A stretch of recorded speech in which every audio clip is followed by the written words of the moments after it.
নমস্কার বন্ধুরা, Microsoft word 2007 ভার্সনের পরবর্তী ভিডিও নিয়ে চলে এসেছি। তো এর আগের ভিডিওতে আমরা ওয়ার্ডের উইন্ডো সম্পর্কে জেনেছিলাম। তো আজকে আরও কিছু ফাংশন সম্পর্কে জানবো মাইক্রোসফট ওয়ার্ডের। আচ্ছা, আরেকবার বলে দিই, এই ভিডিওটি হচ্ছে আমার একটা ভিডিও টিউটোরিয়ালের একটা সিরিজের অন্যতম একটা ভিডিও। এই ভিডিওগুলি আমি এই জন্য নিয়ে এসেছি যাতে করে অনেকেরই সমস্যা হয়, বিভিন্ন স্টুডেন্ট বা যারা অফিসে জব করেন, যে ওয়ার্ডের বিভিন্ন কাজগুলি কি করে করব বা কাজ করতে গিয়ে অনেক সমস্যার সম্মুখীন হয়। তো আজকের ভিডিওটি শুরু করা যাক।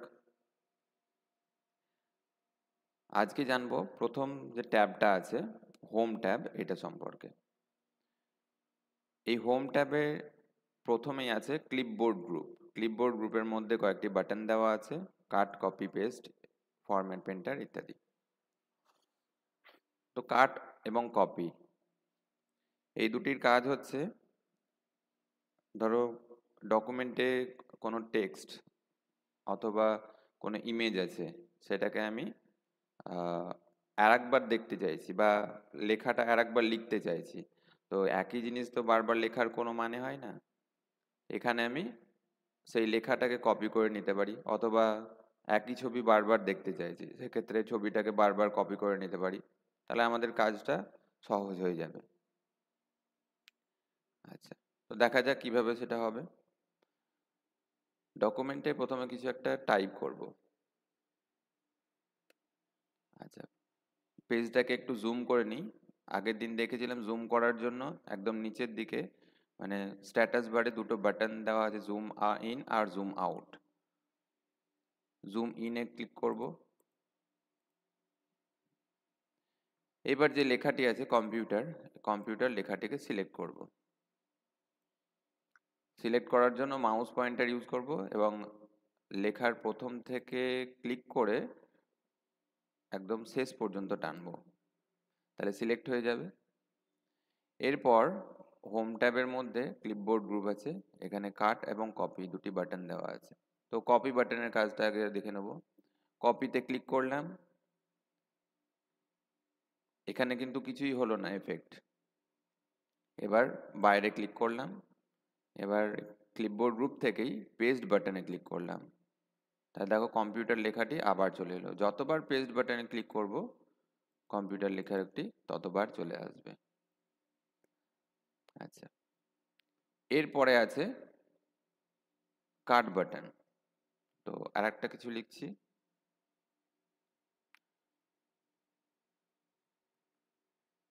মনিটর। সিলেক্ট করলাম, কাট বাটনে ক্লিক করলাম, তাই দেখো মনিটর লেখাটা চলে গেল। এবার পেস্ট বাটনে ক্লিক করছি, তাই মনিটর লেখাটা আবার চলে এলো।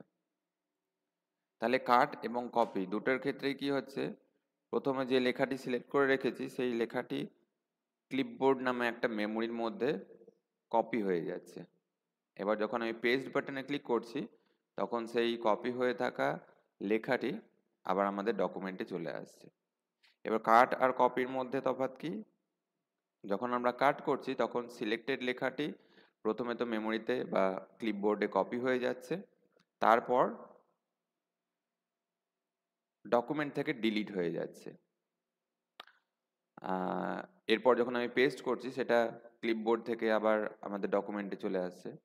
আর কপির ক্ষেত্রে সিলেক্ট হয়ে থাকা লেখাটি কিন্তু ডিলিট হচ্ছে না, সেটা ডকুমেন্টেই থেকে যাচ্ছে এবং আহ, লেখাটি ক্লিপবোর্ডের মধ্যে কপি হয়ে যাচ্ছে। বেশ, তো এই হচ্ছে কাট, কপি, পেস্টের কাজ।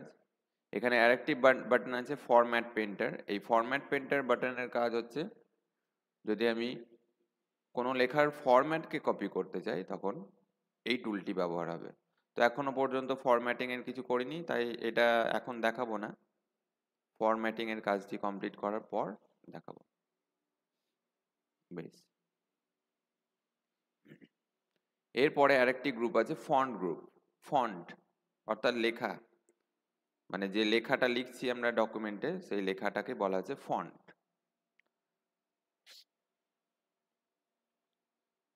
এবার আমি এখান থেকে কি করতে পারি, লেখাটার স্টাইল চেঞ্জ করতে পারি, সাইজ চেঞ্জ করতে পারি, কালার চেঞ্জ করতে পারি, এই সমস্ত কাজ করতে পারি। তো দেখা যাক কিভাবে করব। তো প্রথমে আমি লিখছি, ডকুমেন্টে কিছু লিখলাম, সিলেক্ট করলাম লেখাটি। আচ্ছা, এখানে সিলেক্ট করে দেওয়ার মানে হচ্ছে আমি কম্পিউটারকে বলে দিচ্ছি যে এই লেখাটাকে নিয়ে আমি কিছু কাজ করতে চাইছি, মানে ওই সিলেক্টেড অংশটিকে নিয়ে কিছু কাজ করতে চাইছি।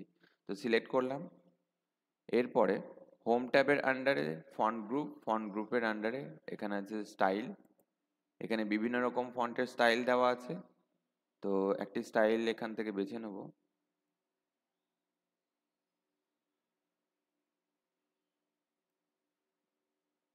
ধরো এই স্টাইলটা নিচ্ছি।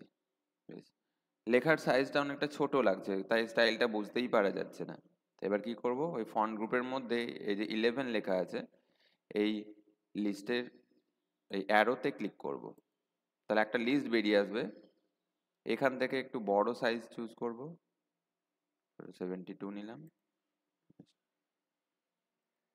তাহলে দেখো লেখাটি বড় হয়ে গেল। আচ্ছা, এখানে একটা জিনিস লক্ষ্য করে দেখো যে 8, 9, 10, 11, 12, 13 নেই, 14, 15 নেই, 16, 17 নেই, 18 এইরকম করে নাম্বারগুলো দেওয়া আছে। এবার যদি মনে করো এরকম হয় যে 72 পর্যন্ত আছে, আমি আর একটু বড় লেখাটা লিখতে চাইছি, তাহলে কি করব, তাহলে এই যে 72 লেখা আছে এই 72টাকে মুছে দেবো। কিবোর্ড থেকে ব্যাকস্পেস প্রেস করব, মুছে যাবে। তারপর এখানে আমি 100 দিয়ে দিলাম, মানে আমি ফন্টের সাইজটা 100 করতে চাইছি, দিয়ে কিবোর্ড থেকেই এন্টার প্রেস করলাম, তাহলে এর সাইজটা দেখো 100 হয়ে গেল। তাহলে লিস্টে না থাকা সত্ত্বেও আমরা যে কোনো নাম্বার লিখতে পারি এখানে, সেই অনুযায়ী আমার লেখার সাইজটাও চেঞ্জ হয়ে যাবে। আচ্ছা, এর ঠিক পরে দুটি বাটন দেওয়া আছে, এ নিয়ে ওপরের দিকে অ্যারো, আবার এ দিয়ে নিচের দিকে অ্যারো। এই দুটি বাটনের কাজ হচ্ছে ফন্টের সাইজটা বাড়ানো এবং কমানো। তো আমি যদি এ তারপরে নিচের দিকে অ্যারোটায় ক্লিক করি, তাহলে কি হবে দেখো ফন্টের সাইজটা কমছে আস্তে আস্তে।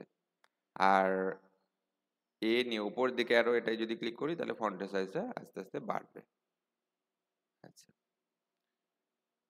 এর নিচে আছে বোল্ড বাটন। বোল্ড মানে লেখাটা মোটা হয়ে যাবে, দেখো ক্লিক করলাম, মোটা হয়ে গেল। এটাকে যদি আবার নর্মাল অবস্থায় নিয়ে যেতে চাই, তাহলে আবার বোল্ড বাটনে ক্লিক করব, তাহলে আবার দেখো নর্মাল হয়ে গেল। তারপরে আছে ইটালিক বাটন, অর্থাৎ লেখাটা বেঁকা হয়ে যাবে। আবার নর্মাল অবস্থায় নিয়ে যেতে গেলে আবার ইটালিক বাটনে ক্লিক করব। এরপরে আছে আন্ডারলাইন বাটন, যদি নিচে আন্ডারলাইন দিতে চাই।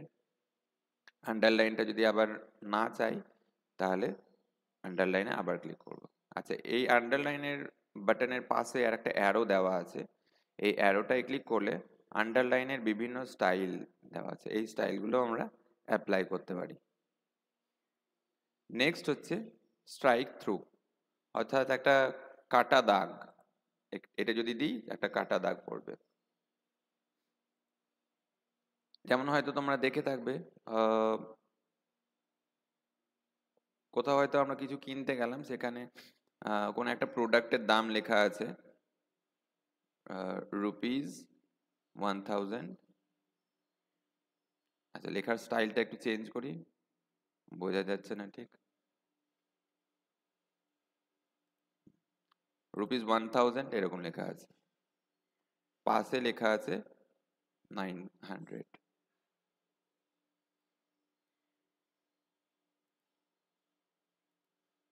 এবার এই 1000 লেখাটা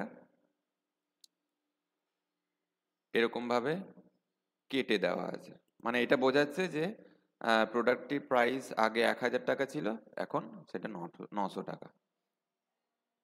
জিনিস।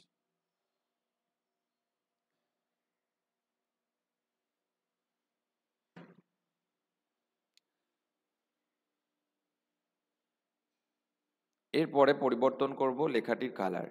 তাহলে লেখাটি আবার সিলেক্ট করব, ফন্ট গ্রুপ থেকে ফন্ট কালার বাটনে ক্লিক করব। এই অ্যারোটায় ক্লিক করলে একটা লিস্ট বেরিয়ে আসবে, এই লিস্ট থেকে যেরকম কালার নিতে চাইছো সেই কালারটি সিলেক্ট করবে।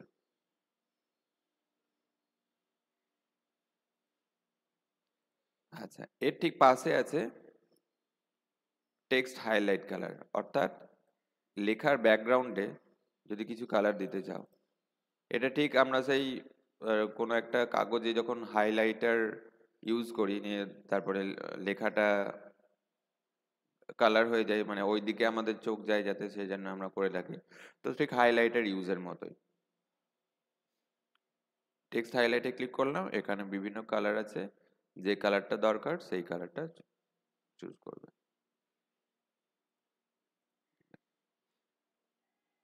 কালার যদি আমি না নিতে চাই, আবার টেক্সট হাইলাইটারে ক্লিক করবে, এবার এখান থেকে নো কালারে চুজ করবে। আচ্ছা, লেখার স্টাইলটা একটু পরিবর্তন করি, নর্মাল লেখা নিয়ে আসি। এরপরে দেখো এখানে আছে চেঞ্জ কেস। আচ্ছা, চেঞ্জ কেসের জন্য আমি আরো কিছু লিখি, তাহলে ভালো বুঝতে পারবো।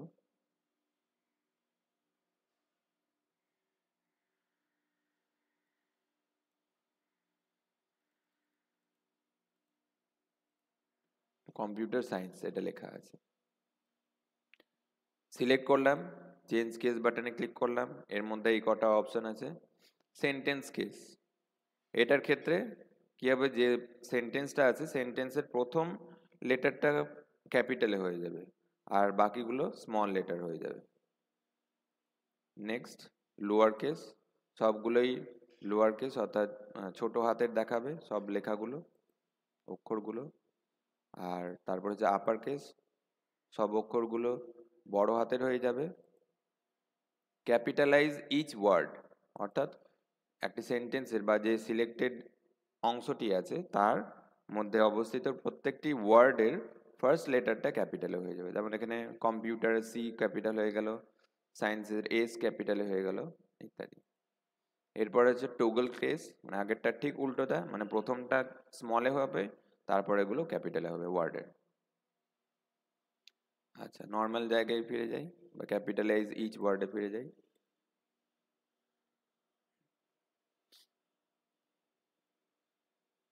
এরপরে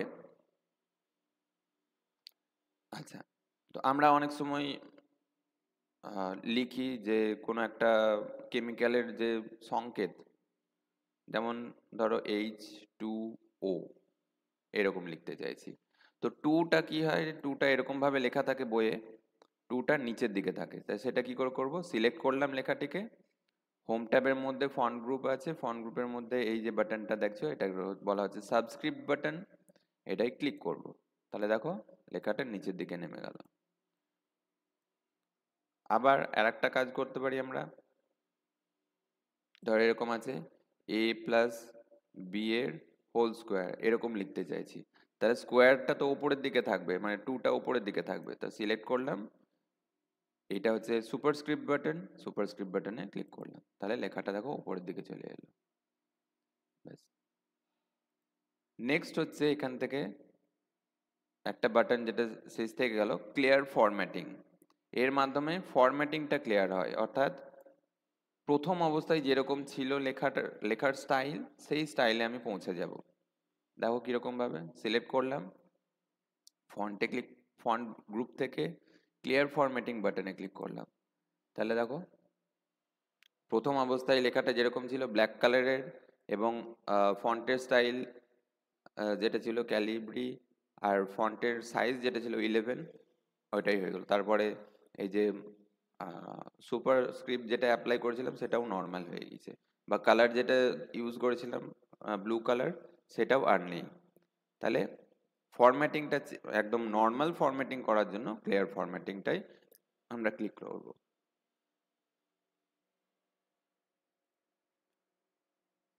আচ্ছা, পরবর্তী অপশনে চলে আসা যাক। লেখাটা একটু চেঞ্জ করছি।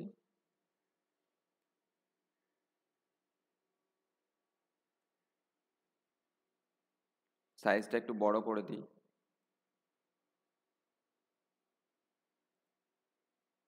আর এবং স্টাইলটাও একটু চেঞ্জ করে দিই।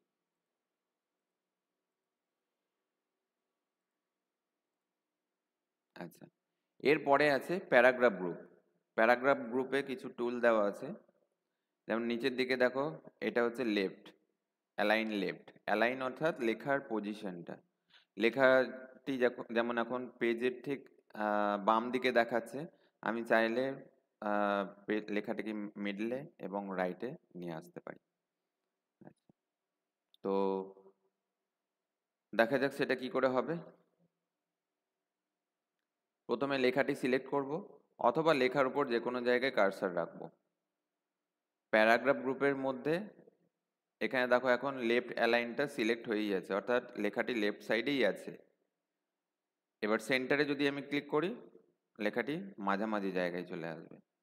তারপরে টেক্সট আর অ্যালাইন রাইটে যদি আমি ক্লিক করি, তাহলে লেখাটি পেজের ডান দিকে চলে আসবে। আচ্ছা, এবার অনেকে কি করে, লেখাটাকে মাঝখানে আনার জন্য স্পেস দিয়ে দিয়ে দিয়ে দিয়ে এখানে মাঝে নিয়ে আসে। তো এটা কিন্তু একদম ভুল ফরম্যাটিং। এরকম করলে অনেক রকম প্রবলেম হবে ফরম্যাটিংয়ে। যেমন দেখো এটার ক্ষেত্রেই বলি, এটা যদি আমার সমস্ত ডকুমেন্টটা তৈরি হয়ে যাওয়ার পর আমার মনে হয় যে লেখার সাইজটা চেঞ্জ করতে হবে, যেই চেঞ্জ করতে যাব দেখো এই লেখাটার মিডিলে থাকছে না, ও সরে চলে আসছে। যেটা এই যদি আমি সেন্টার করে থাকি এটাতে আর এই সমস্যাটা হবে না। তাহলে সেন্টার যদি করি দেখো, এবার লেখাটা ছোট করো আর বড় করো কিছু যায় আসে না, ও মাঝেই থাকবে। আচ্ছা, এরপরে আছে জাস্টিফাই বাটন। জাস্টিফাই বাটনের কাজটা বোঝার জন্য আমাকে একটা বড় প্যারাগ্রাফের দরকার। তো প্রথমে আমি একটা প্যারাগ্রাফ নিয়ে আসি।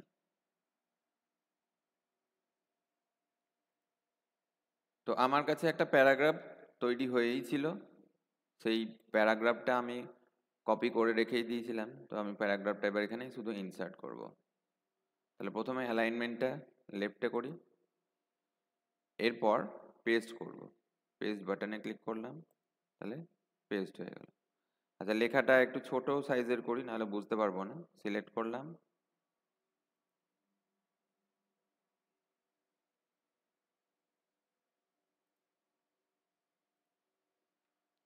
এবং স্টাইলটাও একটু পরিবর্তন করি, নর্মাল একটা স্টাইল নিই। বেশ। তাহলে এবার দেখা যাক জাস্টিফাইটা কি করে কাজ করে।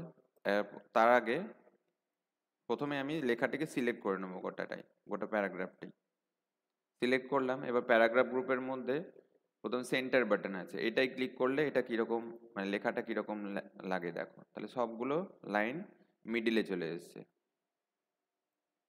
রাইটে যদি ক্লিক করি, তাহলে দেখো যে মার্জিন দেওয়া আছে, এই মার্জিনের মানে রাইট সাইডে যে মার্জিনটা আছে একদম প্রত্যেকটা লাইনে সেই প্রত্যেকটা লাইন ওই একই লেভেল থেকে শুরু হয়েছে, মানে শেষ হয়েছে। আচ্ছা, আবার সিলেক্ট করলাম, জাস্টিফাই বাটনে ক্লিক করলাম। এটার ক্ষেত্রে কি হচ্ছে দেখো, লেফট সাইডে যে মার্জিনটা আছে আর রাইট সাইডে যে মার্জিনটা আছে, এই লেফটের মার্জিনের যে লাইনগুলো আছে সেই প্রত্যেকটি লাইন একই লেভেলে শুরু হয়েছে লেফট মার্জিন থেকে, আর শেষও হয়েছে প্রত্যেকটি লাইন একই লেভেলে, শেষের লাইনটি ছাড়া, কারণ শেষের লাইনে তো বেশি কিছু লেখা নেই।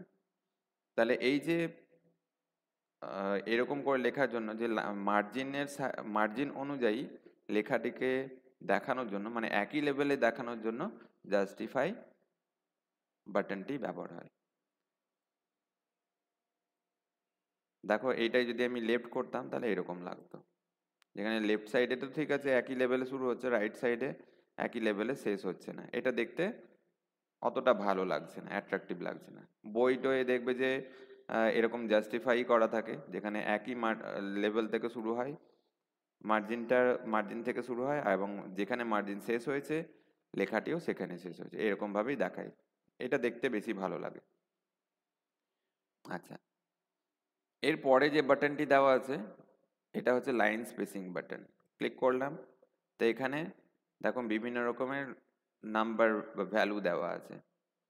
তো এইটা দিয়ে আমি লাইনের বা দুটো লাইনের মধ্যে যে গ্যাপ, সেই গ্যাপটা পরিবর্তন করতে পারি। তো দেখো আস্তে আস্তে গ্যাপটা বাড়ছে, যেরকম গ্যাপ নিতে চাও। আচ্ছা, তো মোটামুটি 1.15টাই নিচ্ছি, এটা দেখতে ভালো লাগবে। আচ্ছা, এখানে আর একটা জিনিস, দুটো অপশন আছে, এবার এই দুটো দেখবো। এই দুটো দেখার জন্য আমাকে আর একটা প্যারাগ্রাফের দরকার। তো আমি প্রথমে সিলেক্ট করলাম, কপিতে ক্লিক করলাম, এন্টার প্রেস করলাম, পেস্টে ক্লিক করলাম। তাহলে আর একটা প্যারাগ্রাফ ক্রিয়েট হলো। আর একটা প্যারাগ্রাফ নিয়ে নিই, এন্টার করলাম, পেস্টে ক্লিক করলাম, তাহলে তিনটে প্যারাগ্রাফ নিলাম। এবার আমি এই তিনটে প্যারাগ্রাফের ওপর এই স্টাইলগুলো অ্যাপ্লাই করে দেখবো। আচ্ছা, একটা জিনিস লক্ষ্য করে দেখো যে এই যে প্যারাগ্রাফ, যখন একটা নতুন প্যারাগ্রাফ শুরু হচ্ছে তখন দেখো আগের প্যারাগ্রাফ আর পরের প্যারাগ্রাফটার মধ্যে এই গ্যাপটা কিন্তু একটু বেশি আছে, মানে অন্যান্য লাইনগুলোর তুলনায় একটু বেশি আছে। এটা যেমন দেখতে ভালো লাগে, বুঝতেও সুবিধা হয় যে আর একটা প্যারাগ্রাফ শুরু হয়েছে। আচ্ছা, এই যে স্পেসিংটা, এটাকে যদি আমি চেঞ্জ করতে চাই, তো সেটা আমি চেঞ্জ করতে পারি এইখান থেকে। প্রথম লাইন স্পেসিং বাটনে ক্লিক করলাম, শেষের দিকে অপশন আছে রিমুভ স্পেস আফটার প্যারাগ্রাফ, মানে প্যারাগ্রাফের পরে যে স্পেসটা এক্সট্রা দেওয়া আছে সেটাকে রিমুভ করতে চাইছি। তো এটা যখন ক্লিক করব তখন কিন্তু ওই লাইনের বাদবাকি লাইনের যে স্পেসিং, সেইটা অনুযায়ী দুটো প্যারাগ্রাফের মধ্যে স্পেসিংটা আমরা দেখতে পাবো। মানে এখানে এক্সট্রা যে স্পেসিংটা দেখছিলাম সেটা থাকবে না। আবার ওই বাটনে গেলাম, অ্যাড স্পেস আফটার প্যারাগ্রাফ, এটা যদি আমি ক্লিক করি তাহলে আগের অবস্থায় আবার ফিরে আসবো। আচ্ছা, আবার লাইন স্পেসিং বাটনে ক্লিক করলাম, এখানে আর একটা অপশন আছে অ্যাড স্পেস বিফোর প্যারাগ্রাফ, প্যারাগ্রাফের আগে যদি স্পেস দিতে চাই, মানে এখানে হয়তো প্যারাগ্রাফের স্পেসটা আমার যথেষ্ট নাই, আর একটু বেশি স্পেস দিতে চাই, তাহলে আমি অ্যাড স্পেস বিফোর প্যারাগ্রাফ এটাও করতে পারি। তাহলে দেখো গ্যাপটা আর একটু বেড়ে যাবে, এই দুটো প্যারাগ্রাফের মধ্যে গ্যাপটা আর একটু বেড়ে যাবে, এবং যে প্রথম যে প্যারাগ্রাফটা আছে সেই প্যারাগ্রাফের আগেও একটা স্পেস চলে আসবে। আচ্ছা, এরপরে একটি টুল আছে, এটি হচ্ছে শেডিং বাটন। তো এর জন্য আমাকে লেখাটিকে সিলেক্ট করতে হবে, যে প্যারাগ্রাফটি আছে সিলেক্ট করব, শেডিং বাটনের পাশে থাকা অ্যারো বাটনে ক্লিক করব, এখান থেকে একটি কালার বেছে নেব। তাহলে দেখো যে কালারটি বেছে নেবো সেটা প্যারাগ্রাফের ব্যাকগ্রাউন্ডে চলে এলো। তো এরকম ভাবে আমরা আমাদের কাজ করতে পারি। তো এরকম ভাবে কালার করতে পারি, যে প্যারাগ্রাফের ব্যাকগ্রাউন্ডে যদি কোনো কালার দেওয়ার দরকার পড়ে সেটা আমরা করতে পারি। এবার নর্মাল অবস্থায় যাব, আবার গোটাটাই সিলেক্ট করছি, মানে কোনো কালার দিতে চাইছি না। শেডিং বাটনের পাশে থাকা অ্যারোতে ক্লিক করব, নো কালার অপশনে ক্লিক করব, তাহলে কোনো কালার থাকবে না। এরপরে যে টুলটা আছে বর্ডার বাটন, প্রথমে প্যারাগ্রাফটি সিলেক্ট করব,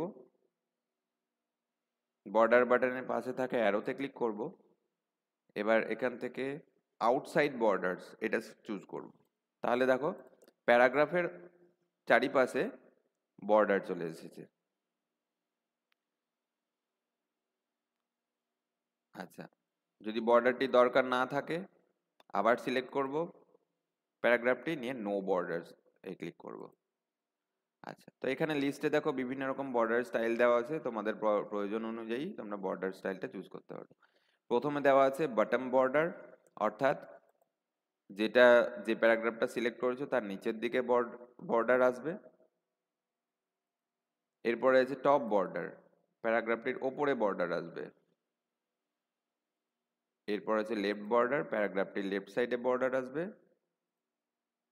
এরপরে আছে রাইট বর্ডার, প্যারাগ্রাফটির রাইট সাইডে বর্ডার আসবে। নো বর্ডার, তো দেখলেই যে বর্ডারে প্যারাগ্রাফ আমি কোনো রকম লেখা মানে বর্ডার চাইছি না প্যারাগ্রাফে, সেক্ষেত্রে নো বর্ডার। অল বর্ডার, আচ্ছা, অল বর্ডারটার জন্য একটু মানে আমাকে 3টে প্যারাগ্রাফই সিলেক্ট করতে হবে। অল, এবার এখানে ক্লিক করলাম বর্ডার বাটনে, অল বর্ডার্সে ক্লিক করলাম। তাহলে তো তিনটেই এরকম ভাবে তিনটেতেই আলাদা আলাদা করে বর্ডার চলে এলো। আচ্ছা, আর একটা হচ্ছে আউটসাইড বর্ডার। এক্ষেত্রে আউটসাইড বর্ডারটা যদি ক্লিক করি তাহলে একদম যতটা সিলেক্ট হয়ে আছে তার চারিপাশে বর্ডারটা চলে আসবে।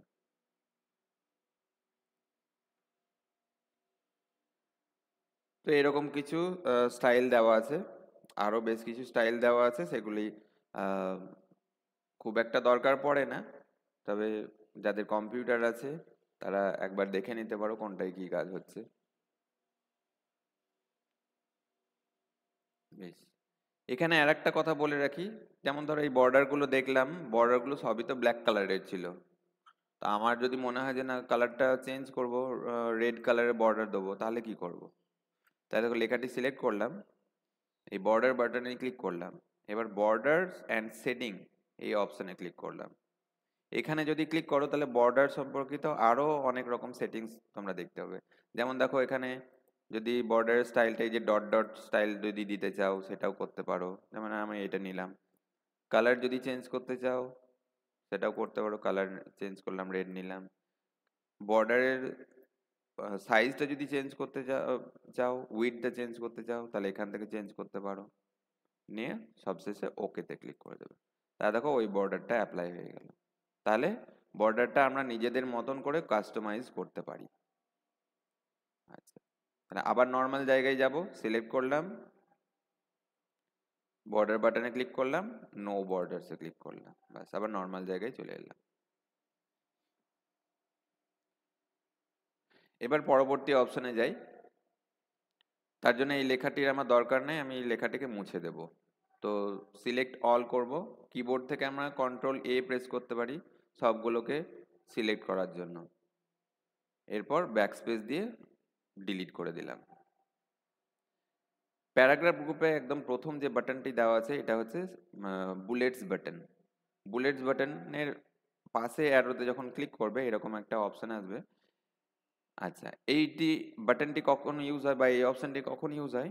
যেমন ধরো আমরা অনেক সময় পয়েন্ট করে লিখি, যে যেমন স্টার দিলাম তারপরে একটা পয়েন্ট লিখলাম, আবার পরের লাইনে আবার স্টার দিলাম আর একটা পয়েন্ট লিখলাম, এরকম করে পয়েন্ট করে করে লিখি বা একটা লিস্টের মতন তৈরি করি। তাহলে সেক্ষেত্রে আমরা এই বুলেট টুলটি ব্যবহার করতে পারি। তো কি করে ব্যবহার করব এটা দেখা যাক। প্রথমে তো হোম ট্যাবের মধ্যে আছে এই বাটনটি, হোম ট্যাবে ক্লিক করব, প্যারাগ্রাফ গ্রুপের আন্ডারে থাকা বুলেট বাটনের পাশে যে অ্যারোটি আছে সেটার উপর ক্লিক করব, যে স্টাইলটি তোমাদের পছন্দ সেই স্টাইলটির উপর ক্লিক করবে, তারপর দেখো সেই স্টাইলটি অ্যাপ্লাই হয়ে যাবে। এবার আমি কিছু টাইপ করব। তো ধরো কম্পিউটার, এন্টার প্রেস করলাম, মনিটর, সিপিইউ, মাউস। তাহলে দেখো এই যে সিম্বলগুলো অটোমেটিক্যালি চলে আসছে, কিন্তু এখানে এর জন্য আবার আমাকে ইনসার্ট করতে হচ্ছে না।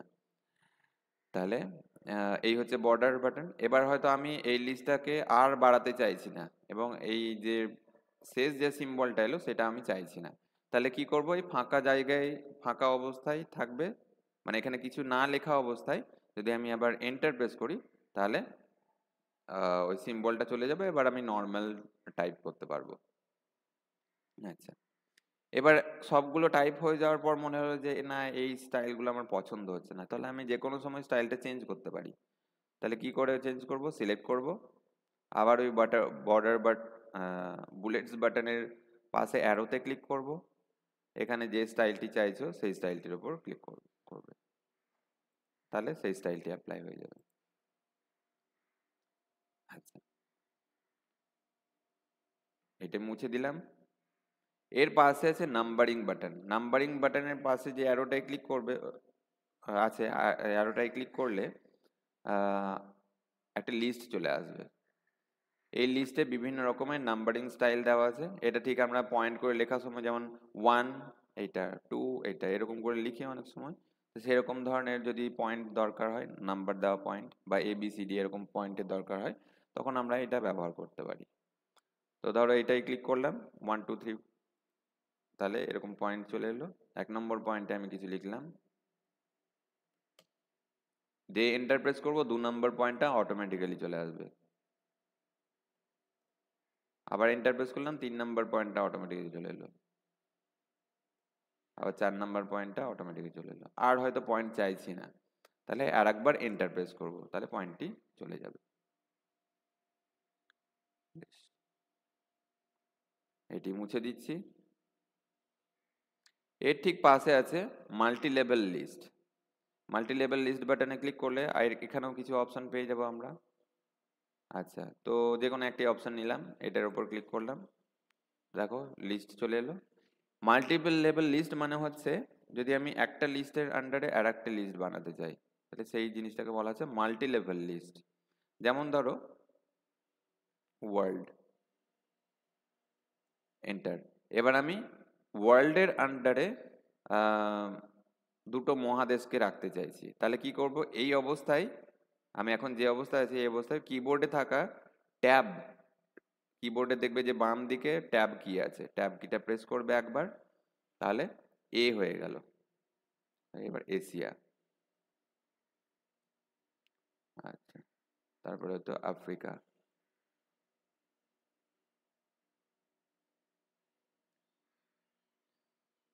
আবার দেখো আরেকবার ইয়ে চলে এলো, সি আরেকটা চলে এলো লিস্টের আন্ডারে। বেশ, আরেকবার যদি আমি এন্টার করি তাহলে 2 চলে আসবে, আরেকবার যদি এন্টার করি তাহলে লিস্ট থেকে বেরিয়ে আসতে পারবো। আচ্ছা, এইবারে হয়তো আমি এশিয়ার আন্ডারে আরো কিছু লিস্ট বানাতে চাইছি, মানে আরো কিছু এশিয়ার মধ্যে কয়েকটা দেশ আছে, সেই দেশগুলোকে অ্যাড করতে চাইছি। তো এশিয়ার শেষে কার্সারটাকে নিয়ে আসবো, নিয়ে এন্টার প্রেস করবো, তা দেখো এটা বি হয়ে গেল।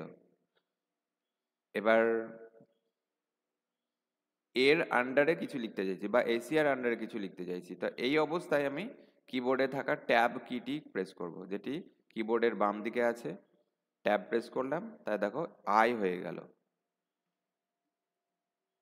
India, enter, Nepal, enter, Bhutan.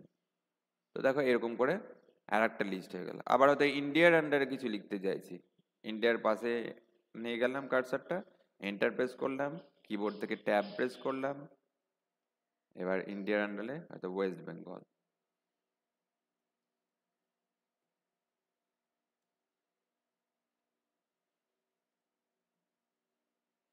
Bihar,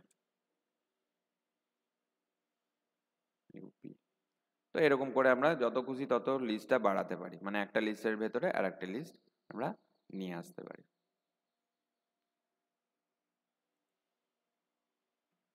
ওটাটা মুছে দিচ্ছি। আচ্ছা,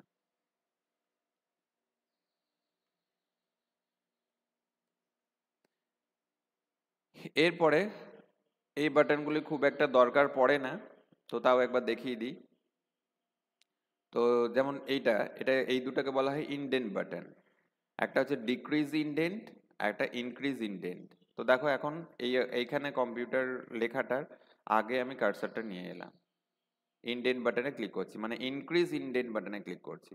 যে একবার ক্লিক করব দেখো সরে এলো লেখাটা, আবার একবার ক্লিক করব সরে এলো লেখাটা।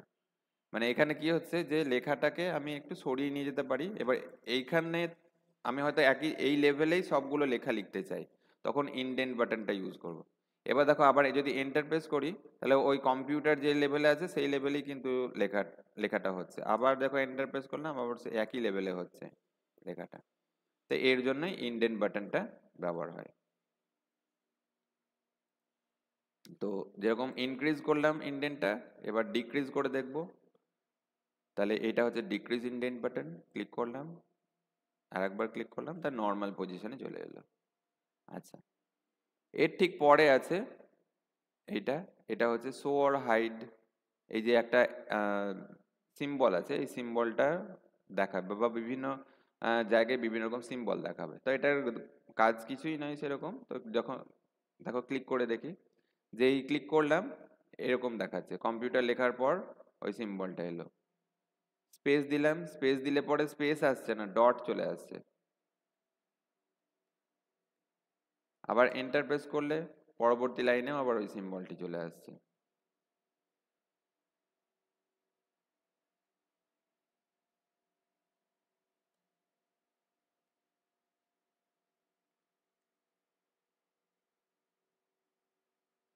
তাহলে এখানে যতবার স্পেস দেবে এই ডট সিম্বলটি আসবে, এন্টার প্রেস করলে এই যে উল্টো দিকে পি এর মতন সিম্বলটি আসবে। তো এই সিম্বলগুলি দেখার জন্য এটা ব্যবহার হয়। তো এটার কোনো ব্যবহার সেরকম নেই, তাই এটাকে আমি বন্ধ করে দেবো। আবার ক্লিক করলে বন্ধ হয়ে যাবে। অনেক সময় আমরা ভুল করে এখানে ক্লিক করে দিই, নিয়ে এরকম ধরনের সিম্বল চলে আসে, তখন আমি ভাবি যে এটা আবার কি চলে এলো, এগুলো তো লিখছি না। আচ্ছা, তাহলে এরকম সিম্বল যদি চলে আসে তাহলে আরেকবার এই বাটনে ক্লিক করে দেবে, তাহলে সিম্বলটি চলে যাবে। নেক্সট, স্টাইলস বলে একটি গ্রুপ আছে। এই গ্রুপের আন্ডারে বেশ কিছু স্টাইল দেওয়া আছে। তোমাদের যদি মনে হয় এই স্টাইলগুলো অ্যাপ্লাই করবে তো করতে পারো।